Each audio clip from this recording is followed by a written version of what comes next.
So starting off this countdown, we have Tommy Taffy. So in the episode titled Freaky Fred, Muriel's cousin Fred pays them a visit.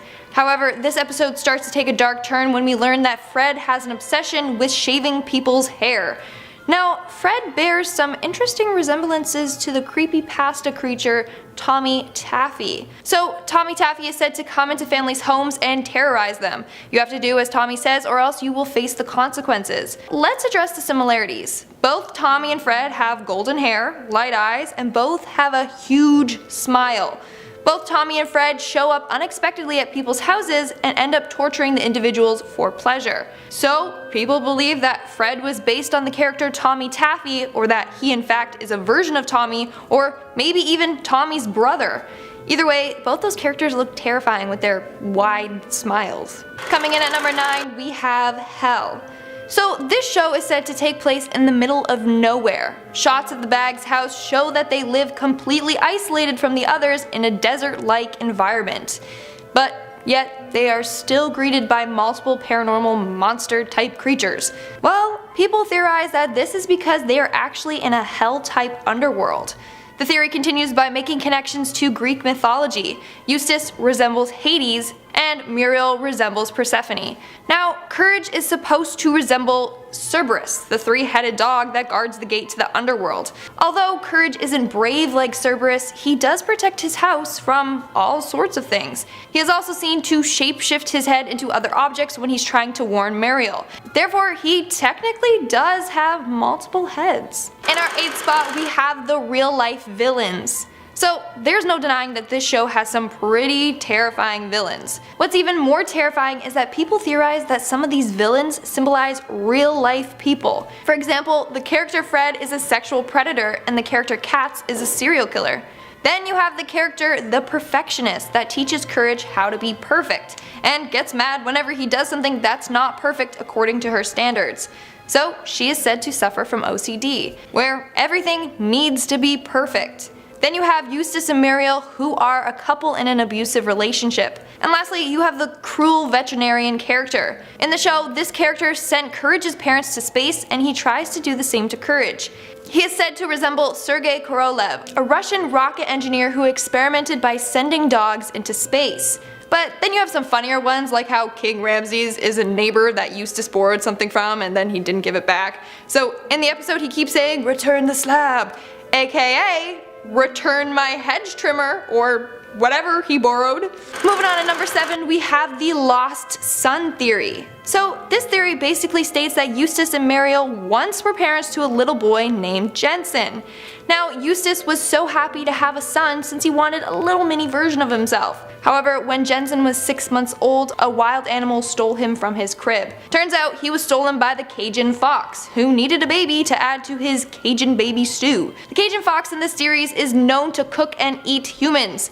In the episode Cajun Granny Stew, he tries to kidnap Muriel to use her as an ingredient in his stew. So it might just be that he kidnapped and cooked their baby Jensen. Then, when Muriel saw Courage all alone in the alleyway, she felt that he could fill their empty void and act as a replacement for their lost child. But Eustace wasn't happy with this idea, which is why he's always grouchy and refers to him as the stupid dog. In our 6th spot, we have the abusive owner. Okay, so Eustace isn't the nicest towards Courage. He is verbally abusive to him, constantly yelling at him and calling him a stupid dog. Well, this theory believes that Courage is actually a little boy and Eustace is his abusive father. Eustace constantly calls him a stupid dog to make him feel worthless, so he suffers from low self-esteem and just imagines himself as a dog. This also explains why he is constantly afraid. It's years of abuse that has caused him to develop severe anxiety. The only one that truly loves him is his mom. He thinks others will harm him like his father does. That's why when Courage sees other individuals, he suffers from anxiety attacks, thinking they too will abuse him. We are now at our 5th and halfway mark with the puppets. So during the finale of season 1, Eustace and Muriel were turned into puppets while Courage was controlling them. Well,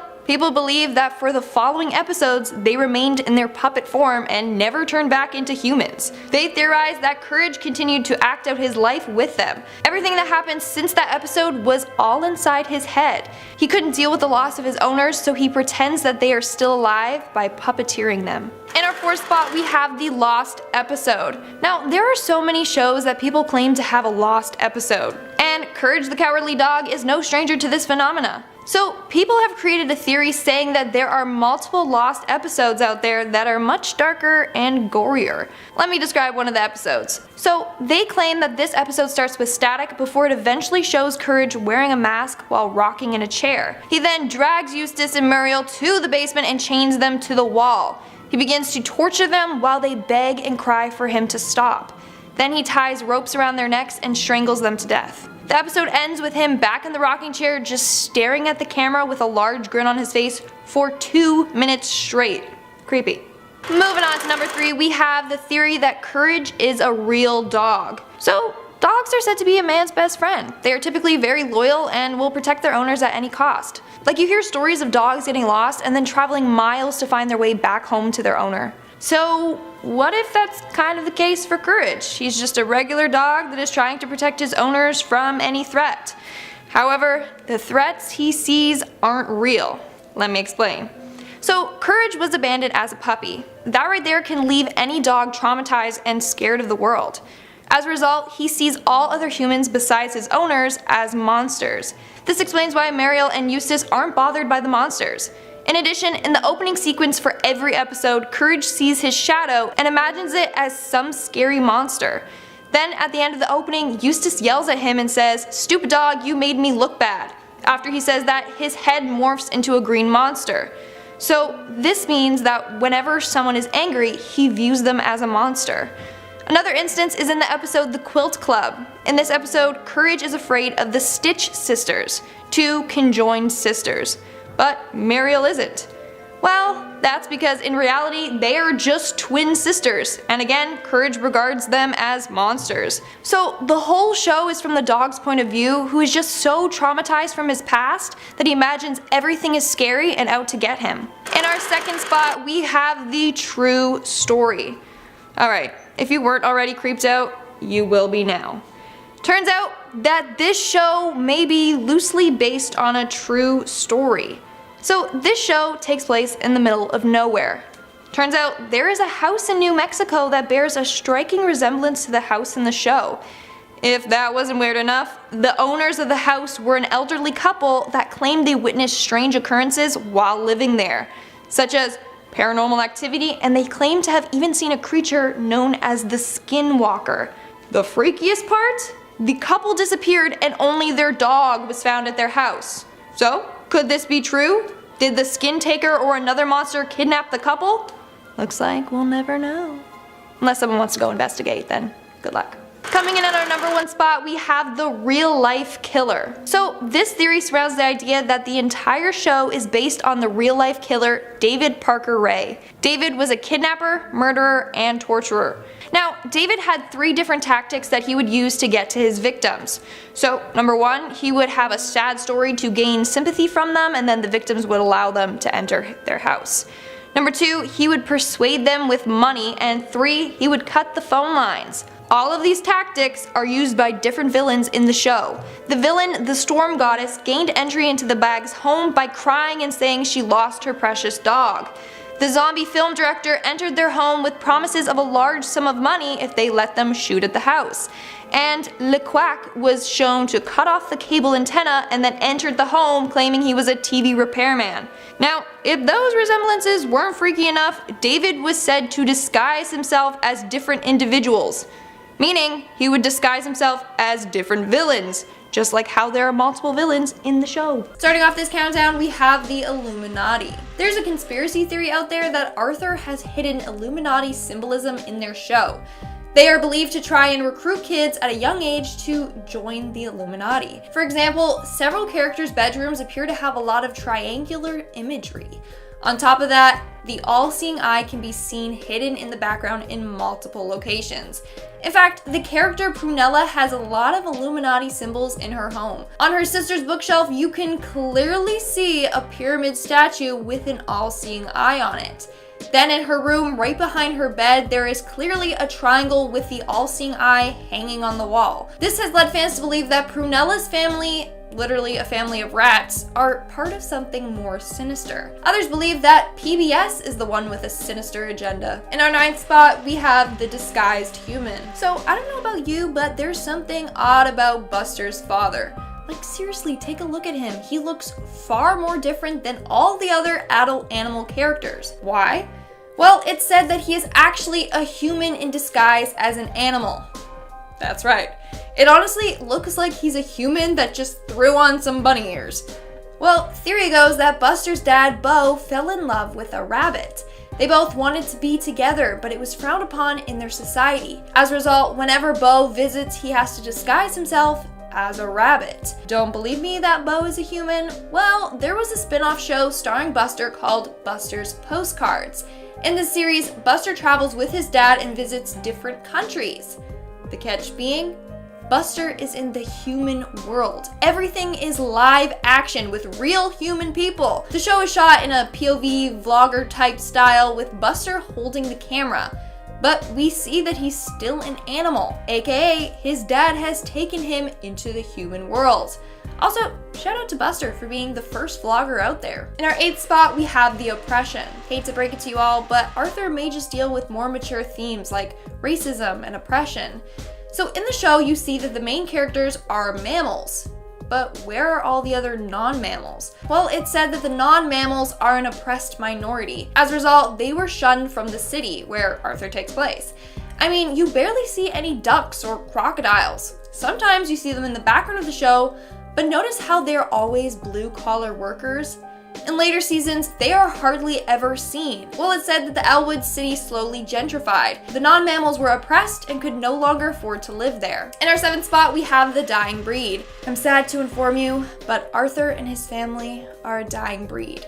I mean, in the show, there are few other aardvarks that we see apart from Arthur and his family. And since crossbreeding isn't shown as an option in the show, Arthur is likely to die alone. In fact, it's said that the aardvarks are going extinct.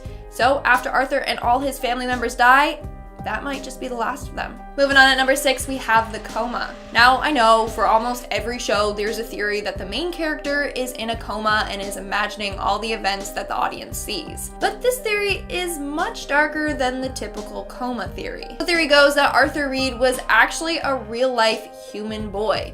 One day, his dog Pal passed away after being hit by a car. In an effort to make him feel better, his parents took him and DW to their city zoo. However, the night before, a bunch of burglars broke into the zoo and decided to unlock a bunch of the cages so that the animals could easily escape. When the family went to the zoo, the lions ended up escaping their cages and mauled poor Arthur. This attack left Arthur in a coma on the verge of dying. However, just before Arthur went unconscious, he saw a friendly aardvark come to comfort him. As a result, in his coma, Arthur is now dreaming that he is an anthropomorphic aardvark. He imagines that all his friends are also animals, and he is reunited with his dead dog. We're now at our 5th and halfway mark with the lost episode. Yes, I also know every show also has a supposed lost episode. This one is pretty creepy though. So basically, one day the narrator bought a bunch of tapes from their corner store, including an Arthur one labeled Death of Grandma. It was apparently recorded on March 5th, 1998. The timestamp says 1524, lost the channel. The episode starts off with Arthur's grandma dying.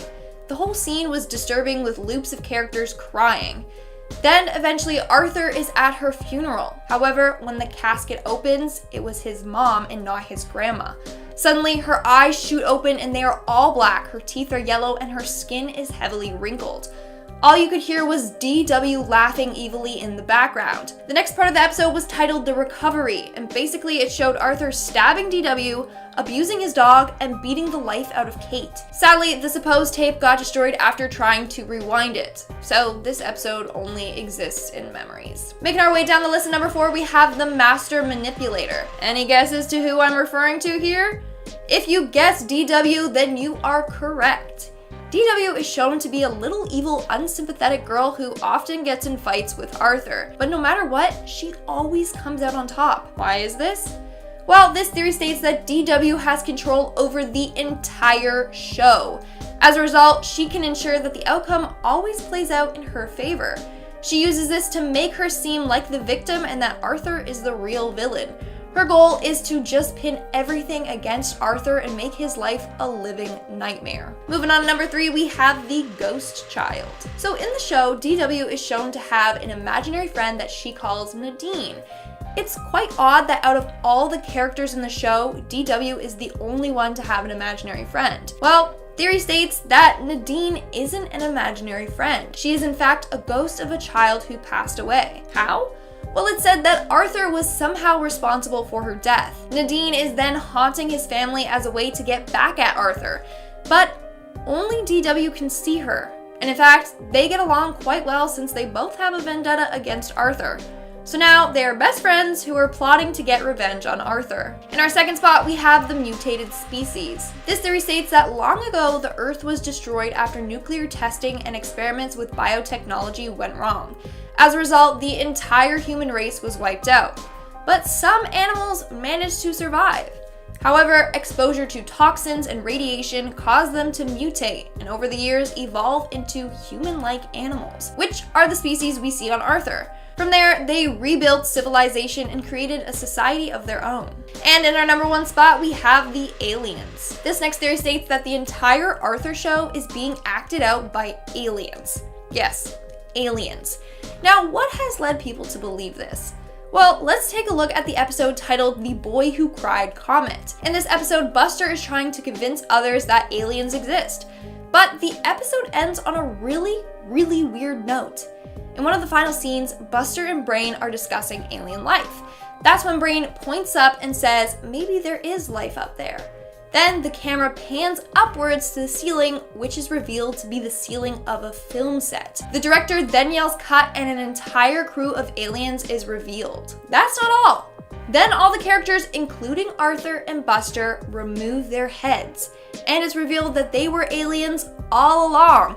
It's super weird and creepy and random, but it could just be that the whole show is being acted out by aliens in animal costumes. Starting us off at number 10 is the Afterlife cul-de-sac. So what is the only show on Cartoon Network set in a cul-de-sac? Ed, and Eddie. Double D was my favorite, let me just put it out there. He deserved more lines and appreciation, I'm just saying. Anyway, this theory is actually wild. It claims the kids who lived in the cul-de-sac are actually all dead, and the neighborhood is some kind of afterlife / purgatory. Since all the kids are different ages, they all died between 1900 and 2000, but because they all died in the cul-de-sac, they all stayed there. Think about it, the show has no other kids, no parents, just the kids we see, and even they are a bit weird. I mean, they all look a bit sickly, they all have blue tongues, which like, hello, corpse tongues. Okay, say if we had to analyze the kids, Rolf is farm obsessed and tends to his animals, so he probably died in the early 1900s. Ed and Sarah from the 50s because Sarah is controlling as hell and Ed is a dumbass who simply thrives on comics, which were very popular at the time. Naz is a 60s or 70s child, obviously she's carefree, a bit of a flirt, you get the gist. And Kevin was a 90s kid because he's a bully, he rides his bike as an escape, and his dad was most likely controlling and abusive, which is why in the afterlife he imagines his dad showering him with a lot of gifts. Now I'm not saying this is a foolproof theory, but I'm also not saying that. Coming in at number 9 are the Postapocalyptic Flintstones Part 1. Again, one of my favorite shows. I even saw the old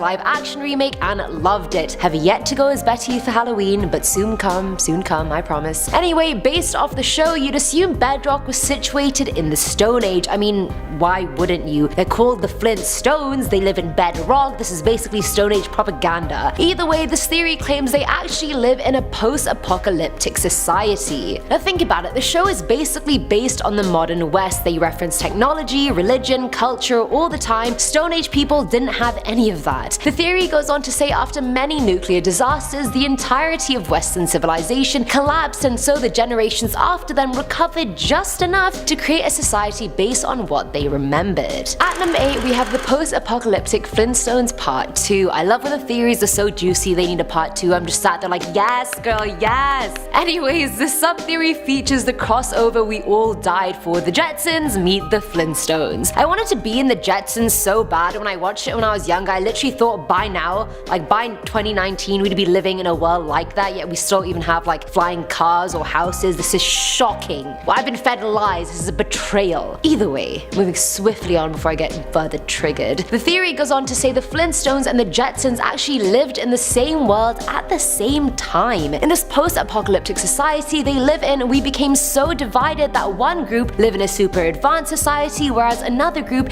is barely hanging on the edges of technology. All the talking animals living with the Flintstones are synthetic creations. I mean, all the real animals have been extinct for 5 ever, and no one acknowledges how stupid it is for them to talk to things that didn't even exist with early humans. But you know, that's none of my business. Filling our number 7 slot is ScoobyDoo Depression. I literally bought all the extra Scooby-Doo long episode movie things as a kid, and I can't tell you how many times I've watched both live action movies. That is my shit. But either way, from their slang, all the flowers on the mystery machine, even the gang's clothing, you can tell the show was set in the 60s. And the theory claims that it was set during one of the worst economic depressions ever.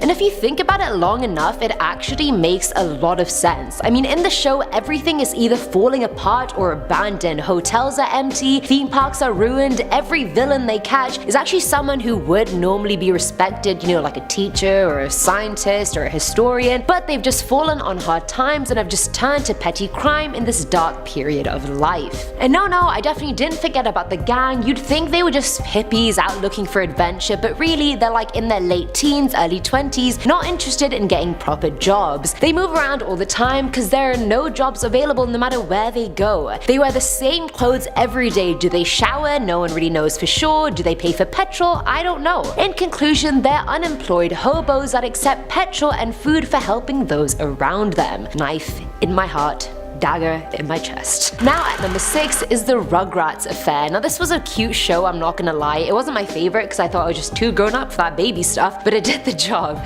According to this theory, which I'm sure many of you have heard before, most of the babies on the show aren't real apparently. They're all figments of Angelica's imagination since she actually has no friends. That sounded really savage, I didn't mean it like that. Angelica, you're a lovely girl. She makes up these friends to make up for the fact her parents are too busy working to make time for her. Angelica bases all her friends on the dead children of her parents' friends. I don't know how believable that bit was, but we carry on anyway. Tommy was stillborn, which explains why Stu is always in the basement making toys. Chucky died with his mum, which explains why Chaz is a nervous wreck 24/7, and Phil and Lil were actually aborted or their parents suffered a miscarriage. So because Angelica didn't know the baby's gender, she just created twins. What do you guys think? Viable or Coming in at number 5 is Courage the Cowardly Delusion. Now this was my least favorite show on the channel and I never wanted to watch it. Who makes a kids show that creepy and dark? I don't get it. Courage was definitely its own niche, and this theory claims Courage was actually Cerberus the Hellhound. Think about it, his only goal in every episode is to protect Muriel and Eustace and the house in the middle of nowhere. Their house is legit in the middle of a barren hellhole, so Courage, aka Cerberus, always stays in hell, which is nowhere,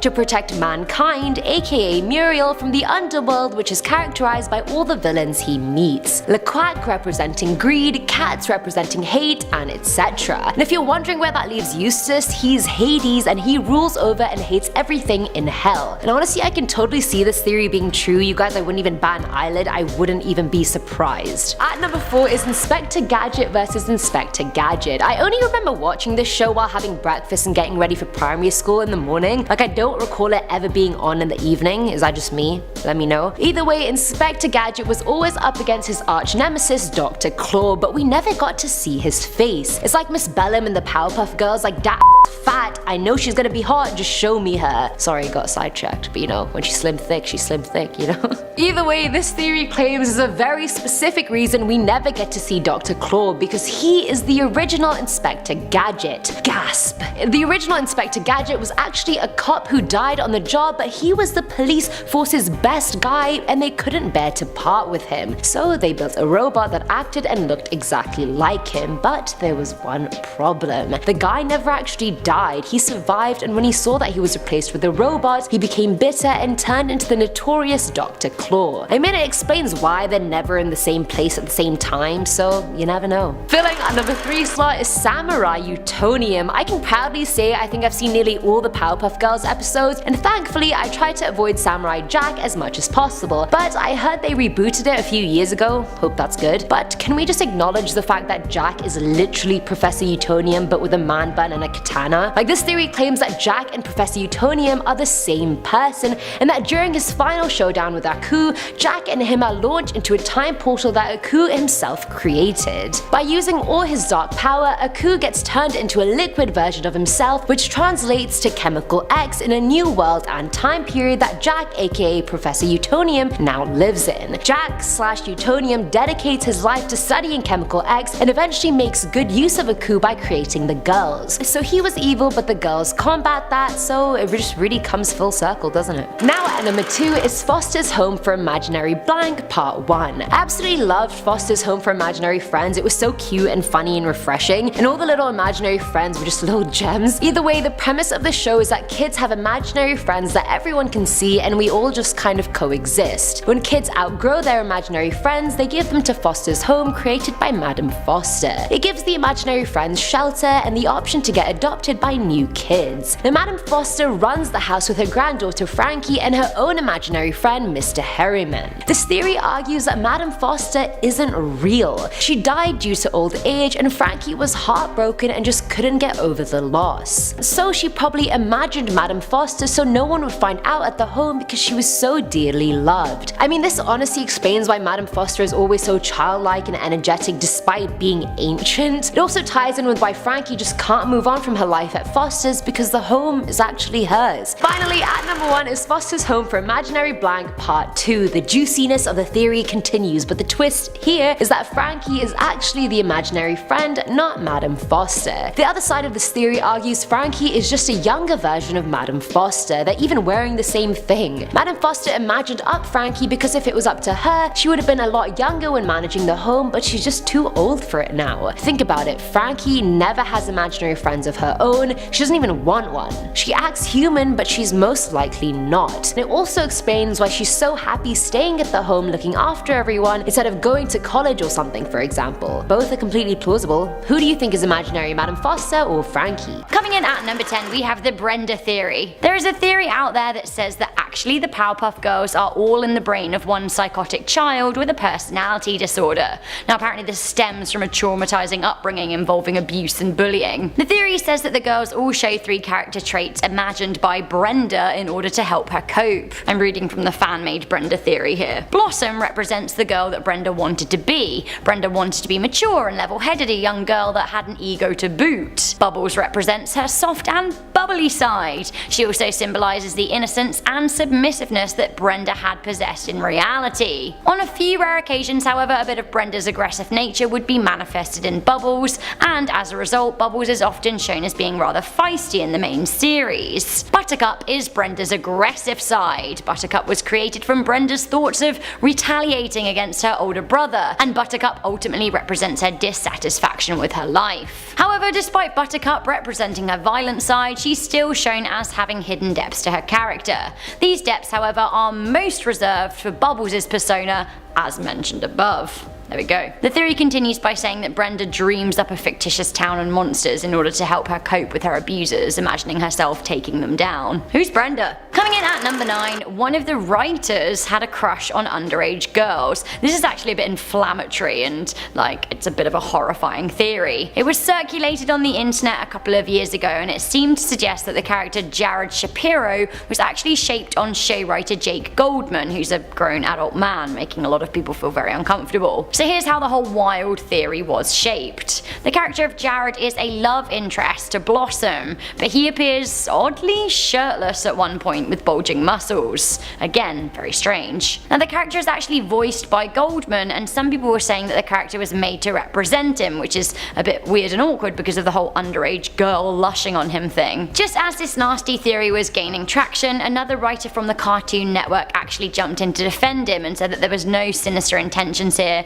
and that he didn't have a hand in writing the character, he just voiced it. Nonetheless, a few people aren't keen on the whole shirtless man in front of a child thing. It's a bit of a strange plotline, cartoon or otherwise. Although it does seem to put to bed the whole underage writer girl thing, which, yeah, I think we need to retire that narrative. Coming into number 8, Mojo Jojo actually fancies the girls. I don't even know what to say about this, it's all a bit twisted, but I found it on a fan theory site as part of the imaginary theory. The theorist said that actually the girls were normal children who pretended to be superheroes to escape their abusive father, who kept them in a basement with their half-brother. The theory reads, and these aren't my words, Mojo Jojo was sexually interested in his younger siblings, and he attempted to capture them in any way he saw fit. This is supposedly the reason as to why he's the most feared figure in the main series. This is actually utterly horrifying. I don't like that theory. Coming into number 7, we have him is Satan and Santa Claus at the very same time. There is a pretty strong and convincing theory out there that him is both Lucifer and Santa Claus. First and foremost, he literally has claws. So Klaus, Claus, Claus, Klaus, much of a much. Second of all, I mean, let's have a little look at his outfit, because to me, if he isn't Santa, like, I don't know, he is doing some pretty legit Santa cosplay in my opinion. He's got a red suit with white fluffy detail, check. Big black boots with a big buckle, check. Gloves, check. Rosy cheeks, check. Although I have to say, he does kind of look a bit like an evil elf too. Elves make stuff, so maybe that's why he's got pincer hands. Maybe he's like an evil Santa Claus elf thing hybrid. Okay, now Satan. Well, he's red, he's evil, he's pointy, his eyes are yellow, and his feet look like cloven hooves. Hooves! Why does Santa look like him though? Why does him look like Santa though? It's baffling. Okay, so if him is Satan / Santa Claus, could this mean that Professor Utonium is God? And the Powerpuff Girls are Jesus. This is all coming in at number 6. Think about it though, right? Professor Utonium wears a lot of white, which is a godly colour, if ever we did decide upon one. The professor creates the girls, so he is a creator of sorts, a lot like God. And his story is kind of biblical. One of his creations turns against him, Mojo Jojo, which is kind of like how the angel Gabriel betrayed God, or so the Book of Enoch goes. The girls then could all be an embodiment of Jesus. They are supposed to be good, etc. If the professor is God, then a lot of people would feel kind of weird and uncomfortable about that. But actually, perhaps the show is throwing shade at scientists, presenting him as a false god, a man of science who tries to play a creator and ends up causing a few catastrophes. Okay, a little side note here, I was googling Professor Utonium God, and Professor Utonium Hot came up, and like, guys, can you just chill out? It's very, very thirsty of you all, and he's a cartoon. So actually I'm going with this theory up next. Instead, to me, I don't think he's God. Actually, perhaps he's the real villain of the show. This is all coming in at number 5. So there's a lot to unpack with the professor, so let's start surface here. He wanted to make the perfect little girl, which is actually pretty creepy if you think about it. Also, in the case of Mojo Jojo, he clearly is pro-animal testing. There's a whole theory out there circulating that the professor is anti-LGBTQ and that he and him are actually brothers. Now this is circulated in a number of tweets by Juma Eid and also in a video by Wicked Binge, which has had over 100,000 views. So basically the theory goes that some people think that the professor hated his brother because actually him wanted to be a trans female. Him is seemingly gender fluid. The theory continues by saying that the professor actually tried to poison him, giving him a potion to appear as monstrous as he thought that he appeared in real life, but instead, actually, he gave them special abilities. And it's thought that him called himself him to mock their brother, but actually enjoys living life as a woman.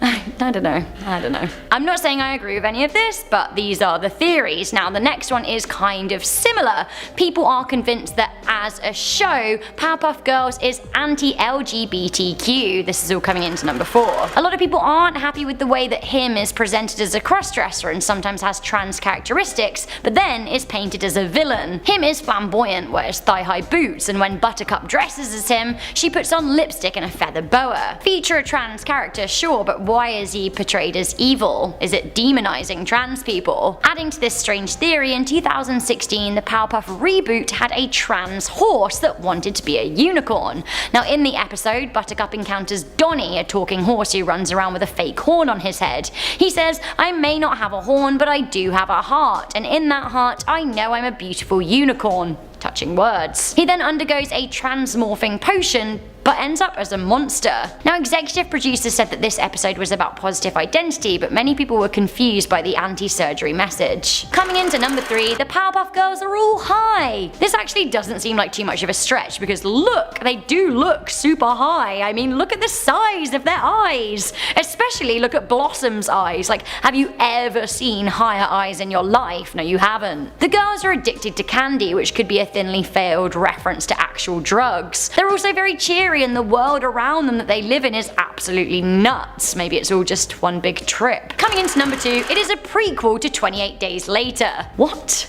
Mojojo is kinda cray, right? Why? Well, one theory says that he has rage and that the cartoon is an early prequel to the horror movie 28 Days Later. Did Professor Utonium create the strain of virus that caused uncontrollable rage like he created the girls? In the movie 28 Days Later, we see chimpanzees with the rage virus escaping. Was one of them Mojojo or an ancestor of his? I guess it kind of is a bit of a wild theory, but you know, that's what we're here for. Finally, coming into number 1, we have that Powerpuff Girls is actually a horror show, and if we reclassified it as such, it would be ranked as one of the scariest shows of all time. Alright, I mean, like, really think about it. Frankenstein is a horror novel, and the girls and Mojojo are pretty similar to Dr. Frankenstein's monsters, are they not? The girls themselves use their dad's technology to create the monstrous bunny, who later explodes, yes, explodes in their faces because she isn't anatomically stable. The Powerpuff Girls go well beyond one of the most iconic horror fictions of all time too. It isn't just a crack scientist bringing things to life, but, well, like we said, there are strong devil themes going on. One episode is seemingly set in hell, where him brings people back from the dead. And then there's that guy who makes the Powerpuff Girls copy dolls. His name's Dick Hardy, which is a whole different ballgame. Dick Hardy then sells the girls into slavery and worse. And then there's the episode where a magician tries to murder Blossom, and the one where the professor has to eat a pea with a gun to his head. It is absolutely nuts. And there's an episode where the Sandman is given awful nightmares so vile that he will never truly sleep again, which is like utterly disturbing. And I almost forgot, there's an episode where Mitch, some kid from the girls' class at school, tries to squeeze a hamster to death. I mean, honestly, after doing this video, I'm thinking, what is wrong with Powerpuff Girls? It is harrowing. So guys, that was the top 10 scary Powerpuff Girls theories. What did you think to this list? Shall we do more cartoon theories? Are we ruining your childhood? Let me know your thoughts in the comment section down below, and don't forget to let me know what Powerpuff Girl character you are. Before I go, I'm just gonna read some comments from one of my most recent videos, the top 10 Native American Urban Legends Part 2. Nala the Galaxy Wolf said, "I'm actually half Native American. The tribe is called Blackfoot Tribe." Mia Mina McDonald said, "Thank you, Rebecca, I knew some of these, but it's nice seeing them talk to others." You're welcome. Maribeth Bergman said, "I very much love learning about the French Revolution and anything about Queen Elizabeth I. I also love mythology, especially Irish mythology." Good, I love all of those things too. To be honest, anything when it comes to history, I just love learning about it. I love learning about people's stories. So maybe we should do more of them, like alternate histories or dark histories. Let me know if you want that in the comment section down below. Also, please do leave a thumbs up on this video and share it with a friend, and keep on watching because we have a whole playlist of scary videos for you. I'm your host, Rebecca Felgate. I hope you have a lovely day, and I'll see you soon. Bye!